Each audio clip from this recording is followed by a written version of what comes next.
What's up and welcome back to the Bar C.O.D.E Collective Podcast. Got Justin Nucum with me, owner of Hardkour Performance, Hardkour Nutrition, just basically everything hardcore. So I'm going to let you do a little bio for yourself. But, I think we've kind of initially connected because, I got this holistic outlook to health and wellness that, we have as well. And like the whole social media stuff is just weird because, the algorithms behind that end up introducing you to people before, you ever have the opportunity to run into them, even if we're fairly local to each other. For sure. So it's like, one thing, like, I was looking into like non-alcoholic beers and I come across like Athletic Brewing. Yep. And I'm like, this guy fucking likes them. They follow each other. And then the next thing was like Aerofit, the breathing thing. I'm like, this motherfucker's saying shit.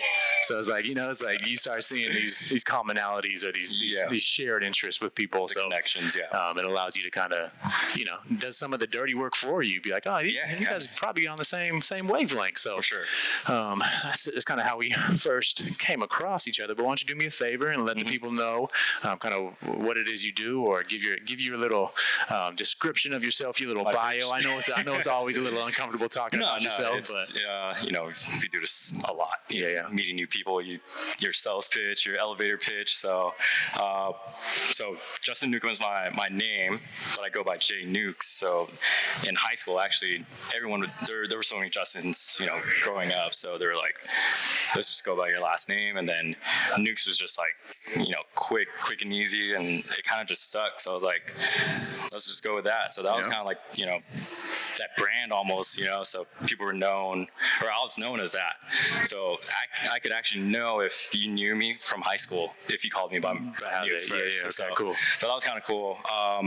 But owner of Hardkour Performance, we've been in business for 4 years now.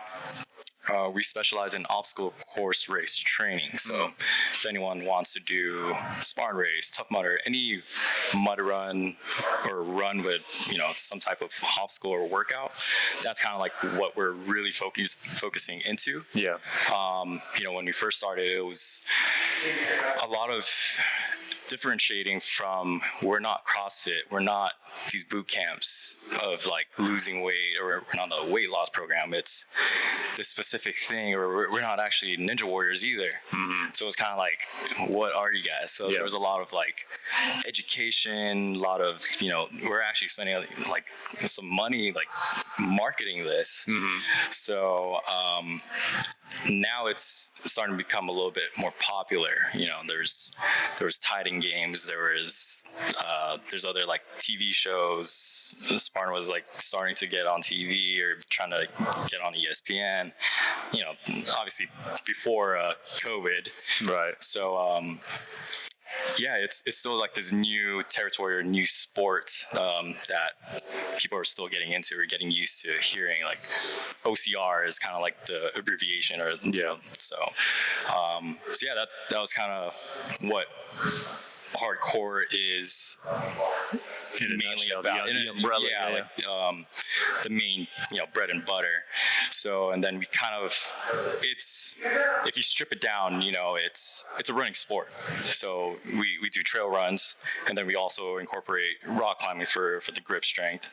And then we do the strength and conditioning, which is kind of like my specialty. So like the workouts, all of our workouts are done outdoors, because all of the competitions are outdoors. Right. So it wouldn't make sense for us to have a physical like brick and mortar and train our clients there if they have to go outside, be in the mud, be in the rain, be in the elements. Right. But when they train, they're sheltered, they're air conditioned or what have you. Yeah. So even when we go out to races, it's it's pitch black, it's 5 o'clock in the morning, it's the weather's keeps changing. So it's like we had, I always tell my clients it's train like you race like you train. So that's exactly what we had to do. Yeah. So that's why we are a mobile fitness company rather than your traditional brick and mortar gym. Yeah, I mean, and it just, like you said, makes so much sense to do it that way, because a lot of those races are super uncomfortable. That's probably why I don't do them very often. It's like, man, like I'm cool with the early morning start times, but like crawling through the muddy, cold ass water. I've done a few, so I'm very familiar with it. But it's just like, so, having that kind of built into what you do, the expectation from the client, is there. You know what I mean? Because for sure, that's always like something with say a gym, like meeting people where their expectations are is often the challenge. And like say a CrossFit gym, CrossFit gyms could get away with having the grimiest spots, you know what I mean? Because their clientele didn't expect anything other than that, you know what I mean? Yep.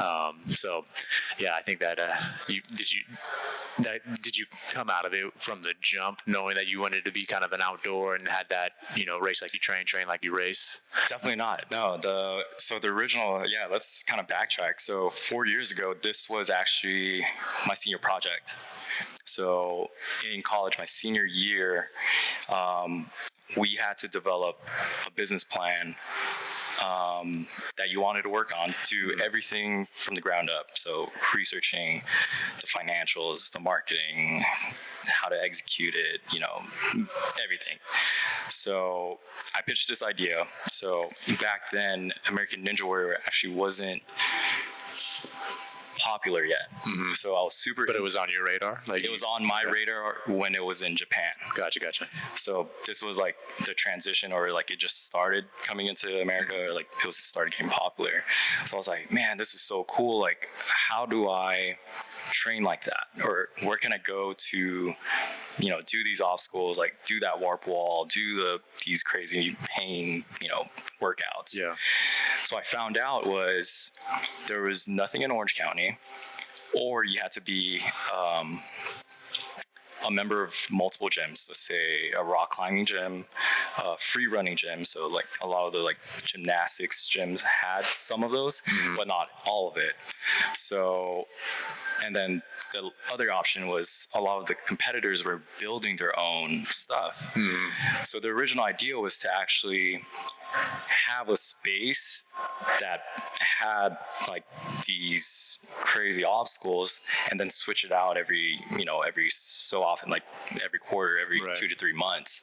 So that was the original idea, because I was inspired by American Ninja Warrior. Yeah. Then once we started getting into like the research, one, like the insurance of the actual facility was huge, the initial investment. And then my mentor at the time, he was like, why don't you go mobile, build your clientele first, and kind of see how that goes. Like if people are biting, then you could kind of build from there. Right. So on a side note is trainers usually start off doing like these smaller boot camps outdoors. So it's like kind of start off like that, but usually those trainers go into a gym. They kind of ditch that outdoor, training, right? Because their goal is to either have their own facility, have all the clients come to them. Exactly. So, and I was like, okay, what if I did the whole outdoor thing, like kind of start the same way, but kind of keep that. So think of like that food truck industry model. Yeah. Was have multiple trucks or trainers, send them out, and then it'll be classes in Fullerton, classes in Pasadena, classes in Long Beach, doing all these outdoor trainings. Yeah, absolutely. So that was kind of like my thinking behind it. So, and it was kind of like, out of the box, different at that time, because I was going like against the grain. So that was kind of like the initial idea. And then obviously throughout the years, everything pivots, everything changes. So from American Ninja Warrior, we started getting into like trail running to rock climbing, and kind of seeing like what the clients really needed to be successful. Yeah, a Spartan race or a Tough Mudder. And then we could kind of go into that more too, is that everything that I've learned, I've known from like the fitness industry, kind of just like went out the water. Like, because we would expect the 20-year-olds or like the teenagers to be really good, really successful in these type of events. Yeah. But actually the older or 30, 40, 50-year-olds. Fuck, man, I just made the older generation, bro. I'm 36. I know I'm older. Fuck. You know, senior citizens. No, like I'm talking like, you know, the high schoolers to you know, like the 20-year-olds. No, I didn't mean it. Like, I'm right there with you, man. Using some of my lady's face cream. You're good, man. You still look like you're 21, man. I am. I'm hanging in there. Oh man. So, but yeah, I was just like, how are these, you know, like say 40-year-olds beating, you know, like my 21-year-olds? Yeah. And that kind of just like, what's going on? So I like really started like, you know, diving into it, like what's going on? So, you know, you start to learn that it's training smarter. They're not just like, oh, I could party the night before and go train or go race. You know, they actually, this is their lifestyle. So that's when the whole holistic, it's everything. It's not just training. It's eating well, sleeping well, recovering.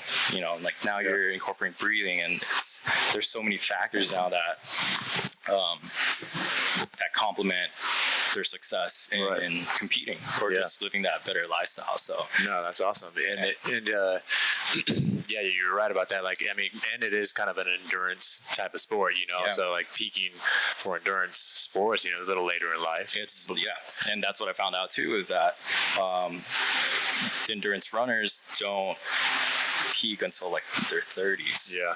So and I think probably a lot of it is like, by that age also, you're a lot more intentional with your training. Like you said, you know, it's like you're on that course for hours at times, so you have to have somewhat of a clear head, you know, like fucking pumping the guns and the biceps isn't going to carry you through that. And where, you know, the younger people a little bit more attached to the outcome of it is their motivator versus these other people, you know, have a little bit more of a deeper purpose behind not only their training, but their performance and ultimately running the race for a sense of accomplishment, which kind of leads to more success. Definitely. So did you find, were you athletic growing up? Is that why you chose this as your senior project and kind of taking it to where it is now? Yeah. I was always athletic growing up, so did sports, so basketball, volleyball, like middle school and high school. So, and then in college, I was competing collegiately for Olympic weightlifting. So I'm really familiar with like doing barbell work or like CrossFit workouts. Gotcha. And then I was like dabbling into, you know, like Brazilian jiu-jitsu and kind of just like different type of like workouts and sports, you know, yoga, like mixed martial arts and all this. So I was getting, you know, all these, I was learning a lot from like the different sports. Like you could do this to benefit a climber in this aspect. You could, in running, you need this to benefit your what have you. So it was kind of like picking and choosing from different sports and kind of putting it into one. So that's how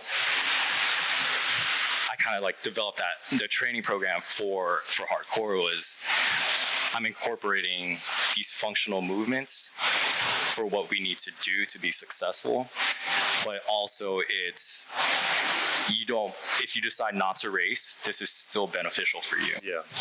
So my main takeaway from, especially in college, was that a lot of the people that I was training with in Olympic weightlifting, so if you're not familiar, you're putting like a lot of weight in your joints, you know, your wrists, your knees, your ankles, everything's overhead.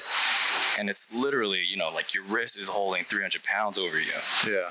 So a lot of the people that I was training with aren't training anymore. And I was like, what's up? Like, you guys are like the strongest people that I know, you know? And, you know, I was like, I started thinking about it. When are we ever going to put 200-300 pounds overhead? Like, well, why are we doing this? Yeah, it's not very functional, right? It's not functional. Yeah. So I was like, and then I'm looking at some, like I'm friends with 40, 50-year-olds that are still like doing push-ups, doing dips, pull-ups, like just body weight exercises, super functional. They do this daily. They're still working out, looking good, all that. So I was like, what is that difference? Like this 20-year-old, 25-year-old throwing 300 pounds, but getting hurt so often, compared to this 50-year-old doing these functional movements. You're thinking the longevity of, just staying active, staying fit. So that's when I was like, it just started to click for me. So I was like, let's stop doing this. Let's do those movements, because even for CrossFit, they're trying to like rep all these in high volumes or high intensity. Going for speed and Exactly. So I was like, you could still do that, but do it in a smarter way. Yeah. So that's why, we're incorporating those movements with the sandbags, because that's something you're picking up stuff every day. Yeah. You're trying to carry yourself up. You're, doing all this. It's more functional. Yeah. When you have your clients doing it, and again, because you have this thing to train for, you have a schedule of obstacle course races that you guys do throughout the year. So there's tied to that. Like it connects the dots again. You can envision yourself picking up the sandbag in training for what you're going to be doing on the course. So you said like programming wise. So as far as like all these workouts go, whether you have them different coaches leading different sessions, do you program it for all the clients to be on a set program? And if you do, what does that look like? Yeah. So we have we call it like a blueprint program. So before quarantine, it would be a set program, but no matter what level you are. So we actually have clients who just want to do the workouts who don't race. So that's fine. It's just to lose weight or whatever the reasons are, just to be healthy. That's fine. They could still do that workout. Then we have the people who we call our core team. So they're kind of like not there to that really competitive level, or they're competitive, but maybe they're just doing like a weekend warrior type of, racing on the weekends for fun. So we have those guys, and then we have obviously the more competitive, or like our pro team. So no matter what the workout is, you could scale it from a beginner level to the like a competitive pro level. Yeah. So whether it's more reps, heavier weight, shorter times or faster times, or not doing it with weight at all, like you could do a lot of the movements, just body weight exercises, movements. So that's kind of like the blueprint, and then there's a base of like how many miles or amount of time of running you should be doing per week. So if you're starting off, I would probably say like 10 to 15 miles, break that up however you want during the week, and then you're doing strength and conditioning like 3-4 times a week. Gotcha. But that's also dependent on your schedule. So each client's a little bit different. So depending on your schedule, give me 3 days a week to run and work out. So when somebody reaches out to you, maybe they haven't trained with you guys in the past, is it kind of that onboarding where there's like an initial like assessment or a conversation about like, all right, what's your schedule looking like? What's your goal? And taking it from there. I mean, that's awesome, because unfortunately that's not even the norm at a lot of gyms. You know what I mean? For sure. So, I think that sometimes people think about like, again, these outdoor boot camps where it's just like somebody opening up and just jumping in to do the outdoor, not because they research, it's just because that's the easiest thing for them. You did a lot of research, you thought this through. So to hear that, you still have that opportunity to get to know a client for sure, and take that seriously, and their overall well-being, very important, is awesome to hear. So you said you have a very wide variety of not only like skill level, but just demographic, or most people are within that like 30 to 50 age? No, we actually have, so we have, our youngest is probably like in the 20s to, I believe we have a 45-year-old client. Cool, So pretty wide scale in terms of the age, skill level, obviously. And then also, I think that, especially now it's very relevant, is that we're a very diverse group culturally, in a very white dominant sport. Yeah.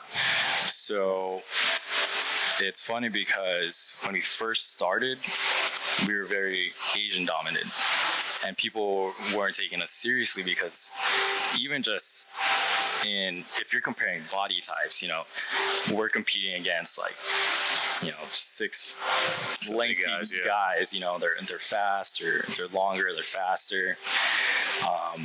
So yeah, people weren't really taking us serious in terms of competitions. Right. We're like 5'5", kind of stocky or whatever, but we would give them, a run for their money. So that's when we started really buzzing in like the OCR community. So people were starting to see like, who are these hardcore guys? Who are these HK, people? So, what I do take kind of pride in that is that we're such a melting pot of people, but it also brings in like all these different like elements of, hey, this works for this person, it might help you or it might not. So that's how like the whole like all the ideas are starting to like come together, like testing out different things, and like food, nutrition, sleep, supplements too. It's all these different things are coming together. Yeah. So that's how like a lot of things like pivoted and has grown to just cultivate like organically. Yeah, for sure. So I mean, because when you're there to kind of serve your community, and that is true, then as you get to know your community a little bit more opportunities come up to serve them. There's going to be questions of nutrition, and again, you have to be approachable to all that stuff, and you kind of have to lead by example. For sure. And then just that curiosity comes. They start asking about what you're doing, and exactly. Hopefully you are doing what you're preaching, and exactly. That's how other opportunities kind of present themselves. Exactly. So that's awesome, man. And so again, you mentioned COVID a couple times. So I don't know, I'd love to say we're on the tail end of it, but who knows with this. So we're 3 months in. What initial impact did that have? I mean, because somebody could be thinking, oh, well, everything they do is outdoors. Yeah. So they probably weren't impacted. But what was that really like for you? No, we were definitely impacted. We had to, stop classes for the 3 months, just to be safe. Different clients had different, their opinions about it. Yeah. But ultimately, it's the safety of the client. So I was like, let's just be safe. Let's cut classes. But it kind of just revealed, and we were able to work on a lot of weaknesses and for the client. So some needed. It's funny because usually a trainer would have the issue of having the client to train. At Hardkour, we kind of have the issue of having them to stop and rest. Right. Because they're always go hard. Yeah. They just want to go hard all the time. Yeah. It's like, you guys need to rest. You guys need to active recovery. You guys need to sleep. A lot of them are like 6-7 days a week, just like nonstop, even like 2 days, so with this time, it was like, this is perfect to really just take it back. Like, there's no races. Just maintain your fitness and just work on the things that you said you didn't have time for. Yeah. Because this is the perfect time. Yeah, and that's so true for all of us, whether we're business owners or just kind of going through life with blinders on, with just the chaos that we have created for ourselves. That there's forced opportunity to slow down, and once you start realizing that by slowing down, you don't necessarily lose any progress that you made. Then you might actually make more progress. For sure. Light bulbs go off for people. For sure. Because like you said, working out smarter and not harder is the key to longevity. For sure. So getting, forcing that for people to understand is a huge aha moment for so many people. Definitely. So with the recovery side of it, what are some of the things that you partake in personally and have your clients do as well? For sure. I think rest days are a huge thing. So I think it's underestimated where people think they need to train every day. It's really just just relax. It's hard, man. It's hard. And, and before it was like, I would just kind of tell it in passing, like, hey, just take a rest day. But now it's implemented in the training program. It's like you need to take one day off, whatever day you choose, as long as you're taking one day at least.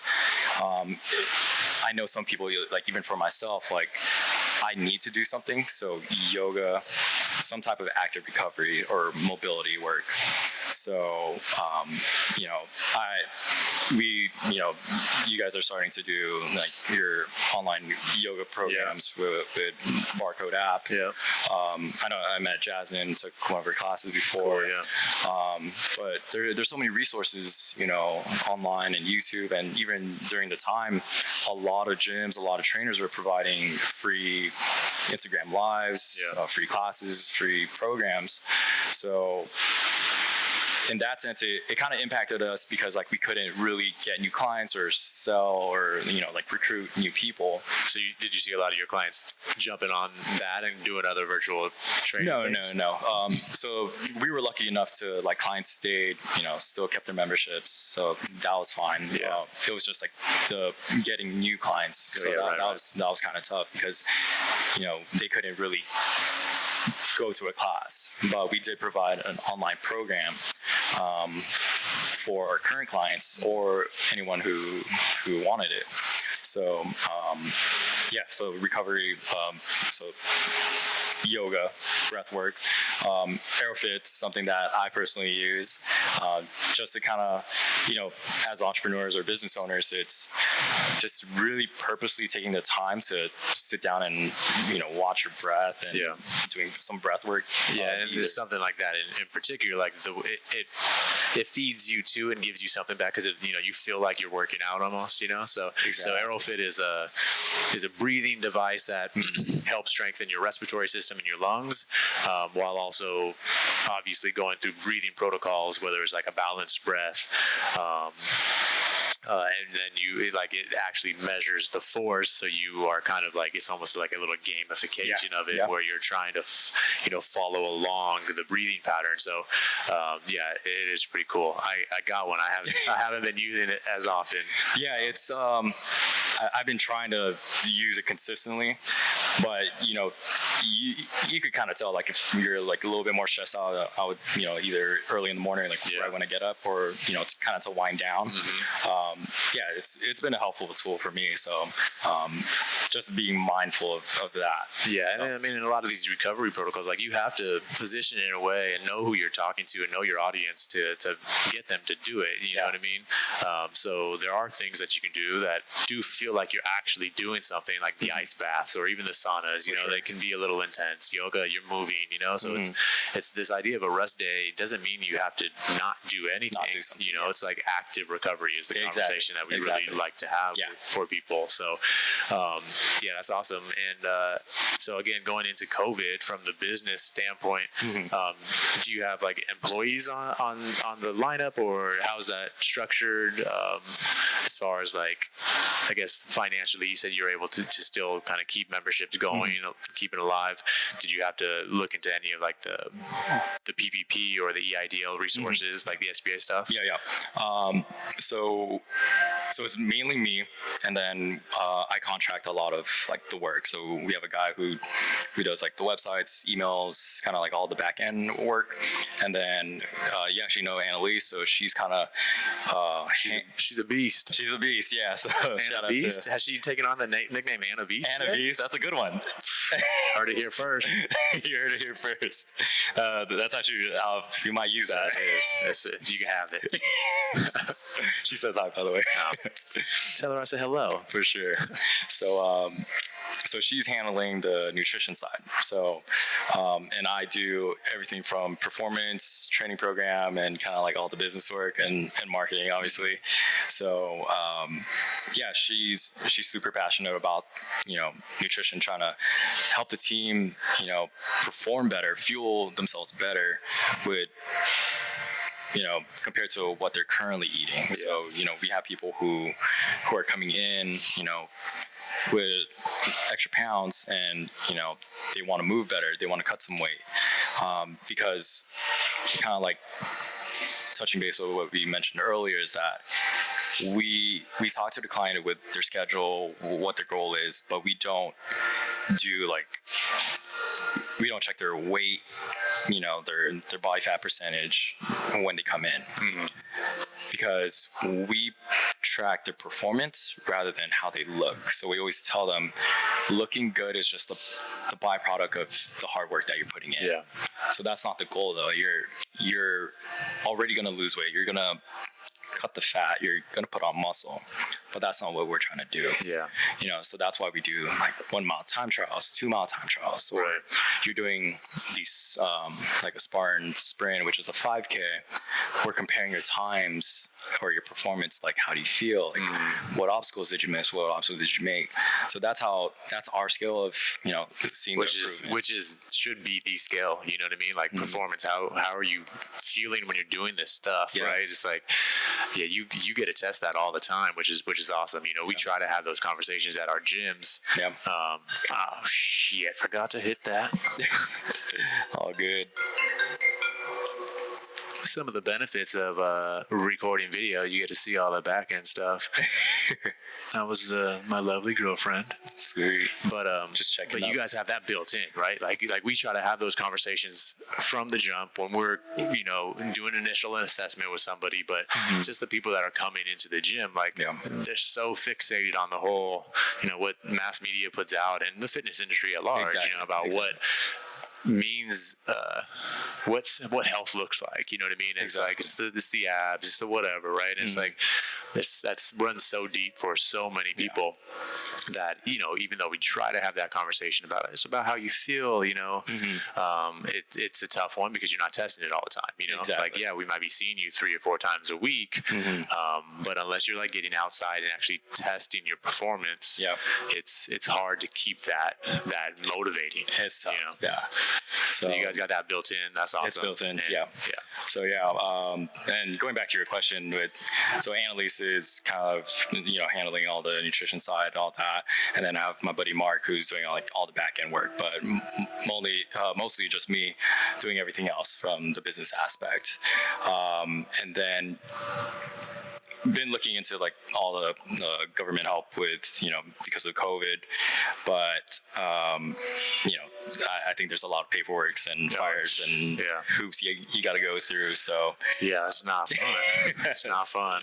So I think, but the benefit is that we're not really paying like a major rent or bills as much. So so I guess like with all these different business models, I like to talk about them and figure them out a little bit. It's like I think again, like judgment is like, oh well, you don't have a brick and mortar, so it must be easy. But no, like what is it that you guys allocate a lot of your resources towards? Like what do you need to stay sustainable as a business? I mean, you mentioned marketing quite a bit. I know you do a lot of cross promotions with other companies. So I think people look at that as if it's not work. That's just fucking work, to make these collaborations and these connections, and that's time, that's energy, and resources a lot of the time. For sure. So kind of what our money goes into is marketing, because like you said, like we don't have the traditional brick and mortar. We don't have anywhere for people to kind of come into, like not even like a home base, as you could say, or an office. So really we're making these locations, these trails, these parks are the meeting spots. So we're a legit company. We're an LLC, so we get all the paperwork to have our classes at the parks, trails, beaches, permits and stuff like that.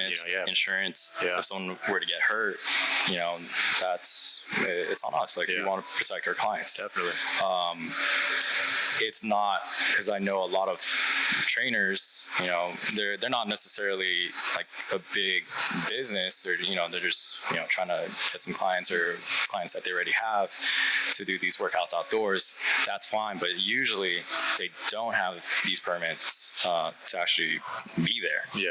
So technically, some locations, like luckily we don't usually have to do this often, where we have to kick people out. So other teams, other boot camps are in the same area that we're at, but legally we could kick them out because we have the paperwork. So that's a lot of some of the funding or money that goes into that. So that's yeah, man. I just feel like there's probably not even a lot of people that are doing shit at your level, thinking about things like longevity and building a business all around this, because it's so fucking awesome, like what you guys are doing, because a lot of the struggles that we have, with brick and mortar stuff, are built in to yours, you know what I mean? Like the whole, say, member appreciation day, like the goal is to kind of get members out of the gym and like connecting. You guys doing that every day. You guys, you know what I mean? Like, and then you have these bigger events, where it's like there's, they're trying to coordinate a barbecue for, our gym members is a challenge, but it's like, it's fucking after you crush a workout, of course you want to either throw back some beers or some of those food, delicious non-alcoholic IPAs or some food, so it's like, man, I love it, man. What would you say is some of the biggest struggles with your business, or the things, you as the one responsible and the owner of it, like what are you finding yourself doing that you just can't stand, and like what aspects of the business are like just tough on you? For sure. Man, there's a lot. There's a lot. I feel you, bro.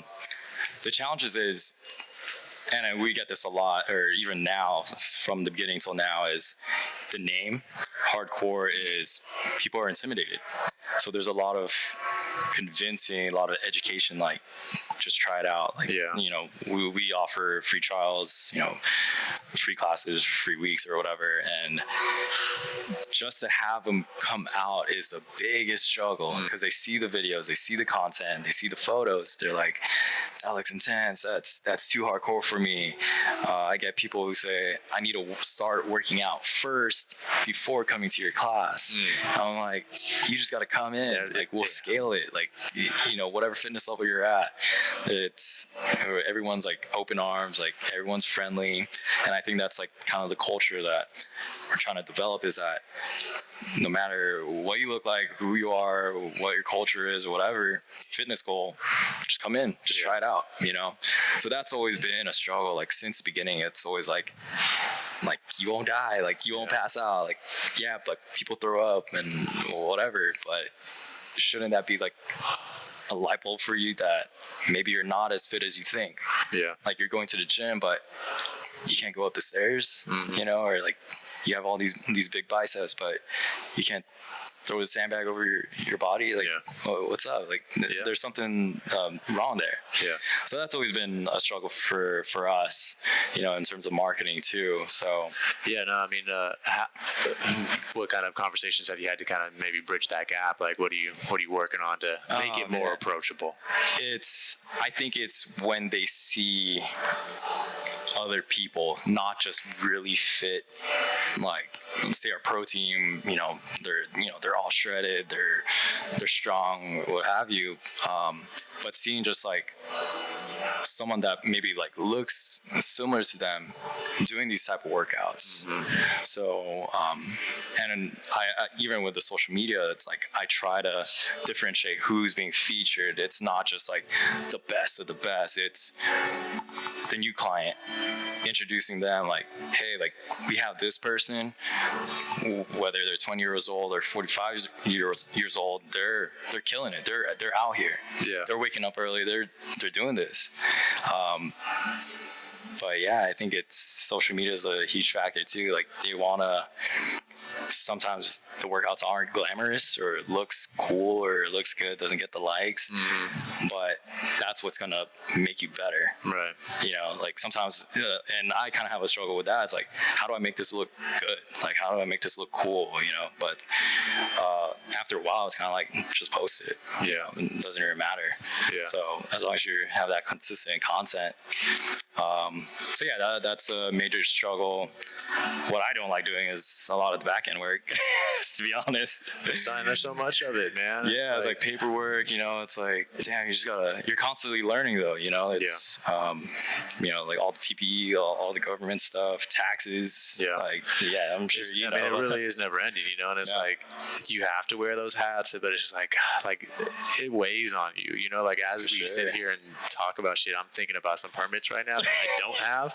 And I'm like, fuck. And, it's like, you have to make time for it. And it's like, when you're running lean, especially especially going through COVID and just trying to survive. It's like the help that you may have had isn't, necessarily around because you can't afford them. You have to furlough people. So it's like, it just, and I was, before we jumped on, I was telling you, like, man, I think about everything that I need to do, and, I just don't necessarily have a system to get it all done, like as the day, when I wake up super overwhelmed, because that's when I'm kind of just laying in bed, like literally 3:30 a.m. is the wake up time, not necessarily because I've got shit to do, just because like the anxiety builds at that point and I'm up. So at that point, I'm thinking about everything that I got to do. And sometimes I'll get ahead of it and I'll make little notes and little to-do lists, but most of the times I don't. And then I just get up and I get through the day. And then like as the day progresses, then I get back to my purpose a little bit more. I'm like, all right, I'm here. I'm having conversations. This is dope. This is what I enjoy. This is why I do all this shit. And then before I know it, towards the end of the day's winding down and forgot about these run to the city. I forgot about these things. And it's just the cycle kind of starts again. And it's just like over and over and over. But I think that's what separates, business owners, entrepreneurs. And when I started, HK, it's like you learn quick of who you are, what you're trying to do. You have this new respect for business owners.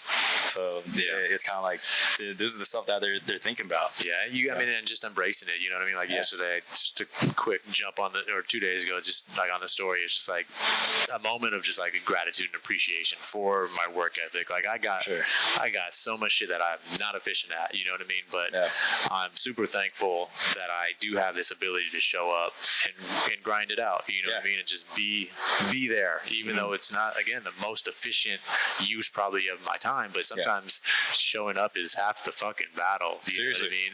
Because I see a lot of people, really, just taking these days off, which again, like I find myself talking shit about it, but it's not really, I'm not trying to, but it's just like when you got goals and you're trying to be successful, there's not that many pathways to reach that success. You know what I mean? One that is like almost a given is this ability to show up, you know, and put in the work while others aren't, you know, while others, are more preoccupied about what's happening socially or culturally even, or what football game's on Sunday. You know what I mean? It's like somehow during this journey, all that shit has gone to the wayside. I don't fucking watch, well, no one's watching football right now, but it's like, I don't watch sports. I mean, some of the things that, I'm not stoked about is like definitely relationships have unfortunately suffered and failed, and a lot of friendships I'm not nearly as connected with either. So like those are the things that, I really try to urge people to hang on to and be conscious of, because it's a slippery slope once you start giving up some of these hobbies before you know it. For sure. You just feel isolated in this position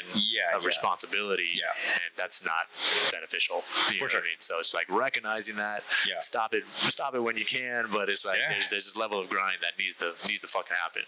No, I totally agree with you, man. It's being a business owner, like you start to realize like who your like true friends are, because sometimes like you don't even have time to hang out, do all these extracurriculars. But I feel like if your true friends and family are gonna just respect that, like even if you guys aren't talking and hanging out every day or what have you, like they got your back, you got their back. They know what you're doing. So. And that's, and I hope that too. And it's like sometimes, like I'm like, maybe they're looking at me like, oh, that he was never a true friend or whatever. You know what I mean? But it's like, like I feel like, if you ever need anything, like I'm there. Just you got to reach out, and sometimes proactively neither of us do that. You know what I mean? We don't necessarily reach out, so we feel like those people aren't around or whatever. So man, it's a grind, it's a struggle, but coming out, hopefully COVID's getting close to being behind us.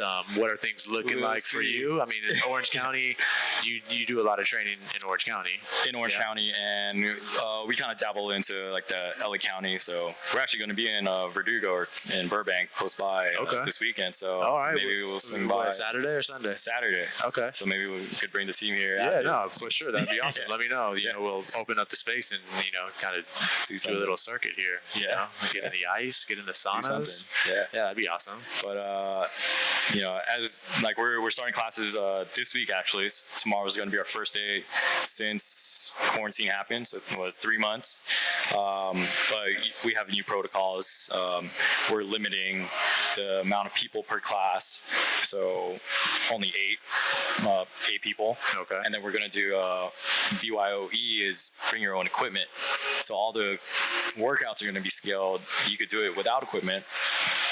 Sometimes people don't have access to it, or if you want to, make it harder, you could bring your own set of kettlebells, your own set of dumbbells, or sandbag, or weight vest, and then we'll scale it to whatever you bring. Yeah. So, and then face masks are optional.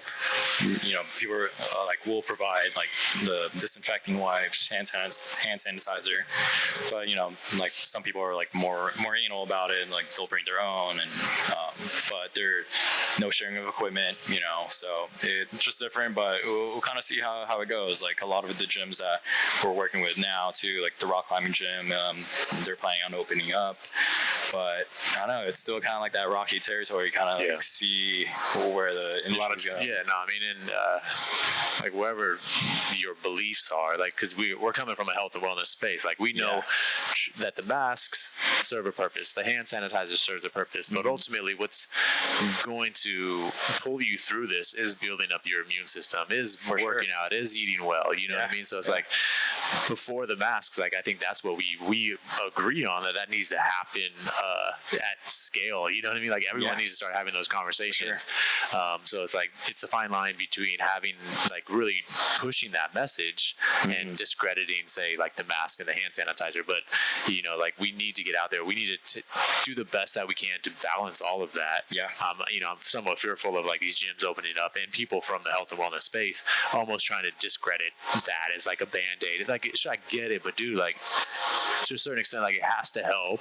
I was talking to a buddy who with gyms starting to reopen, you just have to think about these things logically, so if you're going to the gym, I would probably say that it's not in your best interest to wear a mask, just from the standpoint is there's no way that you're going to avoid your hands touching all sorts of shit, the dumbbells, even if the gym's being very proactive and cleaning, your hands are all over that gym, and unless you're going and you're doing hand sanitizer between every set, your hands are going to be pretty grimy. So in my mind, the way that I think is all right, I'm not going to wear a mask because the chances of me now going to my face and touching the mask is a lot higher. You know what I mean? So I'd rather just get my hands dirty, know that just don't touch your face, versus because you're not going to, what else are you going to be doing with your, if you ain't got a mask on? So it's just think things through, man, and then just know that this isn't all about you either. That there's a lot of the mask wearing is for the people around you, and just being conscious and courteous.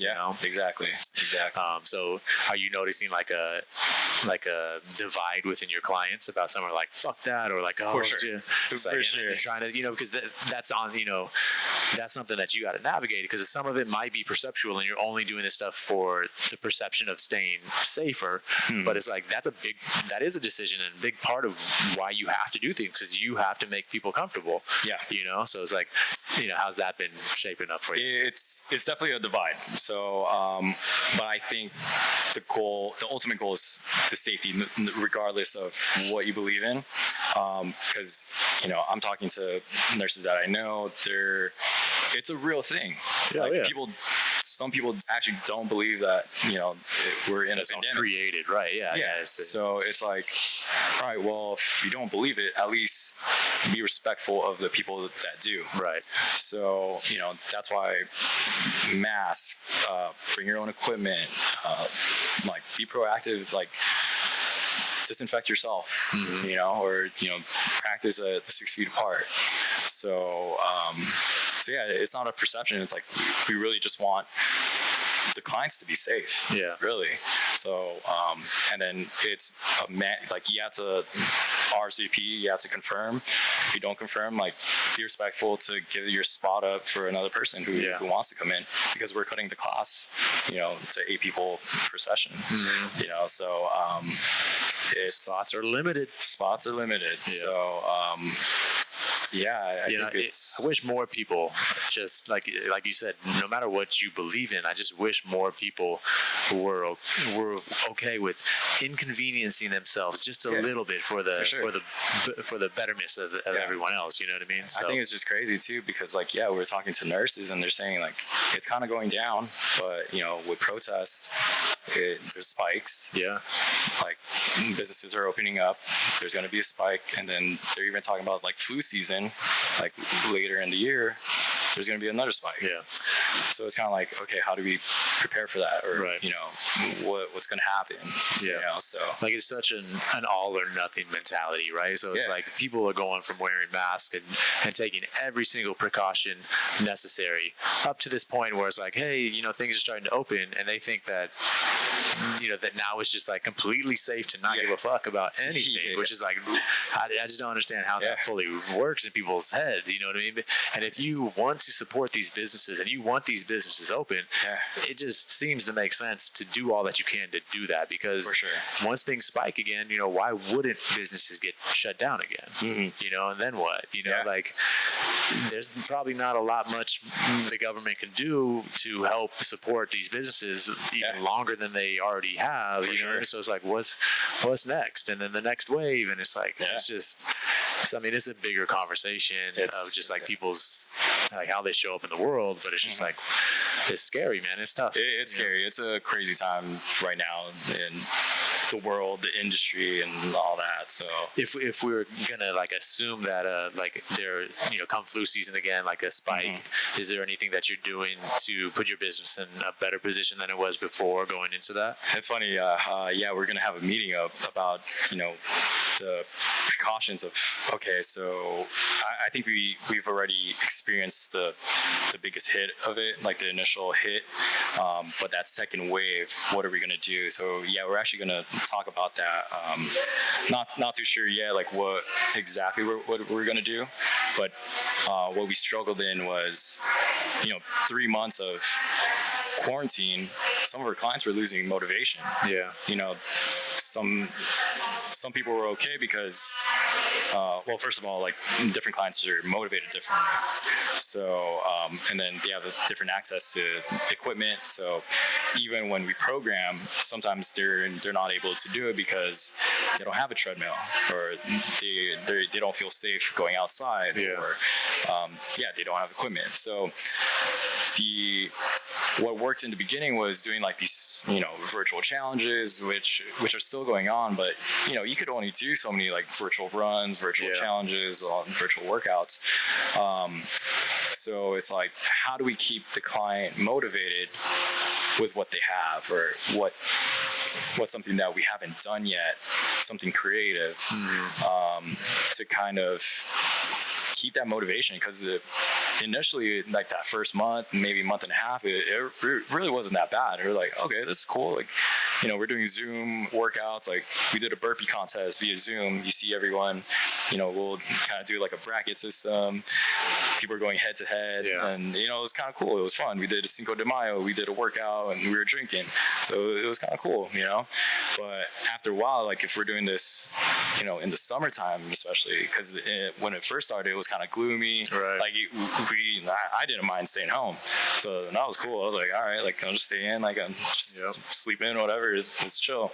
Now it's summer. Like people want to go out, so it's kind of like, all right, if we were gonna stay in during the summer, like what are we gonna do? You know? So I mean, and I mean, I guess it's all about incentivizing people. You know, like before they had the actual courses or the races to show up for, and now they don't. So it's like, now what? You know, the virtual thing, like you said, you can still get workouts in, but it's just not the same. It's not the same. So like just trying to get creative on, you know, incentivizing, you know, maybe through some of your partners or whatever, like sponsorships, you know, actually having, you know, some pretty legit prizes, you know, that might do it. Yeah, I mean that's what we do. Like you know, we work with Athletic Brew, like Aerofit, and you know, like you guys too. It's working with the community, and I'm all about, you know, we're small businesses. Like we're the one, you know, we're a big part of the economy essentially. Yeah. So, and seeing like a lot of big names going out of business, it's a scary fact too. You know, it's like if, you know, say I'm a huge fan of Soup Plantation, they went out of business. I was like, yo, like they had like what 40 plus locations nationwide. Yeah, I mean, 20. Like a lot of the big box gyms are going out. You know, like 20, filing for bankruptcy. 24. Yeah, I think Golds too. Yeah, I mean, whether or not they're just like restructuring or whatever, but like 24-hour fitness, like they're actually closing. I think like there's like 50 locations closed that aren't coming back. So a lot of things are like, man, it's shaking up the industry. Absolutely. You know? I mean, even like online training, you know, I'm starting to look into that. Like, should we kind of like split it up, like have like outdoor classes where people who feel comfortable enough to do that, or people who don't, they could still have access to like an online training, program. So yeah, there's kind of like whatever you decide. There's a lot of pros and there's a lot of cons, and there's a lot of work that needs to happen. You know, exactly. So I mean, that was one of the big lessons that we took here at the Space Bar was, you know, we need to. And we've talked about this forever about like we need to get outside of our walls. You know, with what we do, and whether it was the Fit Bar, Space Bar, or whatever, it's like you know, so much of what we try to get across really has nothing to do with any of like the smoothies or the acai bowls. It's just this lifestyle that we're trying to promote. You know, mindset, nutrition, and movement. And at the Space Bar is a little bit more of the recovery stuff, but still the same conversation. You know, we always wanted people to come to the Space Bar and do the small group recovery workouts or whatever it was, and it's like, for one, like when we fully reopen, that's not even possible. You know, like we don't have the space in here to socially distance. And you know, looking back at it, hindsight's 2020, where it's like, okay, the space that we even had for like a group session, like we'd never be able to break even on the coaching costs to do those. You know what I mean? So it's like, all right, let's put out this weekly program of, you know, three workouts, a yoga flow, and we start having some more conversations about the breathing and nutrition stuff, and just putting that stuff out there and letting people hopefully either stumble upon it and get interested in it and then come to us for the saunas, the ice baths, the other things that we have here. For sure. And just really committing to that. And you know, we're probably in our third week of doing that. And it's like, you know, just from what it is, as basic as it might look, as me putting it out there, like it's literally all I fucking do. You know what I mean? Like it's like Tuesdays, I got my, you know, Anthony and Andrea coming in here and we're filming the workouts. Also Tuesdays doing the yoga. So Tuesdays pretty much all spoken for filming. We're doing this podcast, you know, so now doing this regularly. And before I know it, there's probably 7 or 8 hours of just like doing this, and then it's like editing it and trying to put it out there. It's like, okay. So I'm trying to like get the squad all on board, you know, like my brothers are in business with me and bless as well. So there's a group of us and it's like, you know, how do we divide and conquer? How do we keep all these businesses going? But also like maintain a level of just like, you know, us feeling good about what we're doing. And it's like, I can do all this, but I need everybody to be on board with this and like know that you support me and support ultimately what I'm trying to do for all the businesses. And same thing for everybody else is like, how do we get into our lane and split some of this up? Because like right now, like we're all wearing every hat. We're all trying to do our thing, you know, and it's tough, man. So I hear you. So hopefully, you know, we come back out of COVID stronger businesses, you know, more even buy-in from our community because, you know, we really tried to be there for them this entire time. And I think, you know, what you've done with continuing to stay in touch with all your clients and give them workouts during this time, you know, shows a lot. And a lot of businesses, you know, we were all of our backs were up against the wall, but a lot of businesses just said, fuck it, I'm closing the doors. I'm going to try to file for some of this help. And, you know, we'll see where we're at and we'll reopen. But it's like, nah, we're community oriented. We're going to take lumps this entire time. Just in case 3 of you want to walk down Colorado Boulevard here in Pasadena and get a smoothie, like we're going to be here. For sure. I mean? No, I hear you, man. I think it's all about the community. It's, you know, you build that connection with the clients and it's hard, you know, and they have your back. You know, I feel it from my clients too. They've been supported 100%, especially during this time. So, you know, you kind of appreciate that. And that's kind of like that why to keep going, you know, like no matter how hard, you know, if we could survive this, you know, it's we could survive a whole lot. Yeah, So, absolutely, man. So, post-COVID, hardcore, what's in the future for you, man? Like, where do you want to take hardcore? Is there anything else you want to do outside of hardcore? What's man, I'm kind of just hoping that things start to get to normal again. Like, we miss racing. That was kind of like our main thing was we were training for that. We were traveling. We were going to different venues, different states. So that was a big thing. Like right now, it's really hard to plan like where the season's going to be. Like the only consistent thing right now is the training, the programming. Our online sales went up because like we're producing a lot more merchandise. We're partnering with more like supplement companies, so people could buy stuff online. But in terms of like training and programming, it could be stable, or we need to figure out a way to kind of do. I don't know. I guess what is the conversation around like opening back up obstacle course races? Are they like in the festival category, like music festival type of shit? I guess like essentially, large gatherings. So, California's a lot stricter. So, Spartan Race, which is probably the biggest one, they did their first race since COVID in Jacksonville, Florida. So it was a short race. Florida don't give a fuck. Of course. That's true. that was the other conversation was that, okay, Florida's kind of like doing their own thing. But they did it there this past weekend. So new protocols as well. You couldn't be in the festival area unless your wait time was within 30 minutes. So that was one. There was hand sanitizer stations at each obstacle. So I was like, okay, that's good. And being proactive. Everyone, temperatures were being checked. Face masks were required. I'm not too sure about like if you're on the course, if you needed one. And then obstacles were spread out. They were, like 6 feet apart. So it was a short race, like a 3-mile race, but it looked promising. Yeah.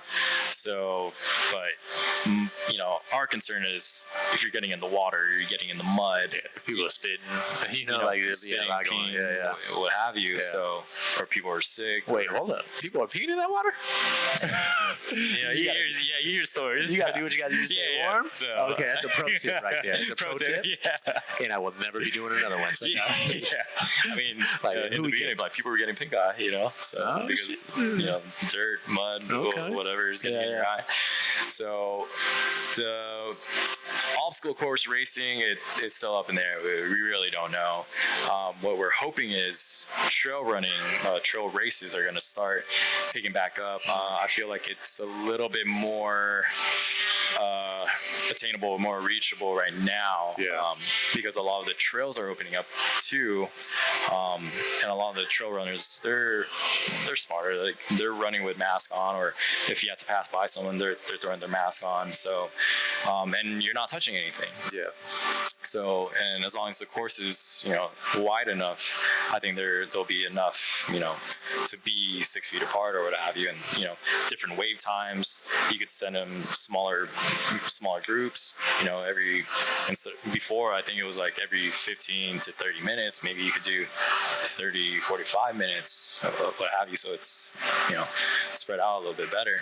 Yeah, I mean, keeping my fingers crossed for all of it, and again, like the only way through it is through not doing shit the exact same that it was before, but getting creative and meeting people in the middle and trying to look for actual outcomes rather than just stomping your feet and like being mad that you don't that shit's changed. You know what I mean? It's you just gotta get creative with it, man. So I'm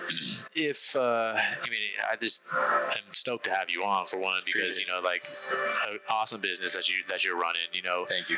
Very different than some of but the things that I've experienced again, because we have like brick and mortars, which again are great but suck a lot. You know what I mean? So it's like seeing you guys outdoors was just like cool, you know, what I mean? Like actually sharing some of the research and the development that you did to kind of get to where you are. What would be one piece of advice for, you know, somebody else who wants to kind of maybe do what you do to avoid any, what was like your biggest mistake that you made thus far in creating Hardkour? Oh man, biggest mistake.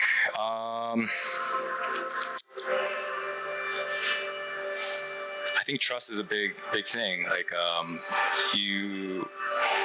used to hire trainers, and then there's a lot of like, you know, going behind your back, trying to steal clients. So I think there just needs to be like a better system in that sense, and just trusting people. I think because I'm all about community, but it's kind of like if that bridge is broken, it's hard to kind of build that back. So, and you kind of learn that quick too. It's like, who do you want to work with? Like, you're your own boss because you're able to choose like who you want to work with, like who you want to partner with, collaborate with. You know, you guys got to be in the same wavelength. If you guys aren't seeing eye to eye, it's, you know, it is what it is. Like you don't have to bend over backwards, but you know, in the beginning, it's, I'm talking to like younger people too, where they want to start their own business, and it's kind of like, sometimes you got to work for free.